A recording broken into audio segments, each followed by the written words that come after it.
আমরা আজকে কোথায় এসেছি বলতো? ফান হোটেলে জেড কিচেনে। আমরা আজকে কভার করছি নববর্ষের ভোজ। ডিসপ্লেতে রাখা এতগুলো খাবার একসঙ্গে দেখে না প্রথমে ঘাবড়ে গিয়েছিলাম। স্টার্টার থেকে শুরু করে মেন কোর্স তার সঙ্গে ডেজার্ট, ওরে বাপরে কোনটা খাবো আর কোনটা দেখবো বুঝতেই পারছিলাম না। স্টার্টার, মেন কোর্স আর ডেজার্ট মিলিয়ে প্রায় 60 রকমের আইটেম রয়েছে এবারের পয়লা বৈশাখে জেড কিচেনের তরফ থেকে তোমাদের জন্য। এত খাবার একসঙ্গে খেয়ে দেখানো পসিবল নয় এই ছোট্ট ভিডিও। সেকেন্ড পার্ট দেখতে হলে তাড়াতাড়ি ফলো করে নাও পেজটা। জেড কিচেনের লোকেশন, ফোন নাম্বার থাকলো ডেসক্রিপশনে। দেখো শেফ কি বলছেন। আমাদের সঙ্গে আছেন এক্সিকিউটিভ শেফ। স্পেশালিটি বলতে যেগুলো আমরা নববর্ষের দিন খেতে পছন্দ করি। We have taken a lot of pain in putting up from the starters to the soup to the main course and the desserts.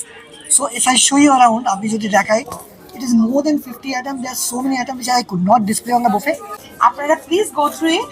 আর আমার মনে হয় এখানে আসলে এক ফোঁটাও হতাশ হবেন না, এইটুকুনি আমি বলতে পারছি। জেড কিচেনের আমন্ত্রণে আমরা আজকে এসেছিলাম ওদের নববর্ষের যে নতুন খাবার দাবার তোমাদের জন্য থাকছে এবারে সেটা রিভিউ করতে। এখানে এসে আমরা খেলাম, ট্রাইও করলাম, ওদের বাফেটও ট্রাই করলাম। বিরিয়ানি অসাধারণ ছিল আর এর দাম পড়বে হচ্ছে 1296 ইনক্লুডিং ট্যাক্সেস। তোমরা অবশ্যই এসো এবং এখানে এই খাবার দাবারগুলোকে ট্রাই করো, সাধারণ খাবার, নিরাশ হবে না, গ্যারেন্টি দিয়ে বললাম। আজ এখানেই শেষ করলাম, দেখা হবে পরের ভিডিও। বাই।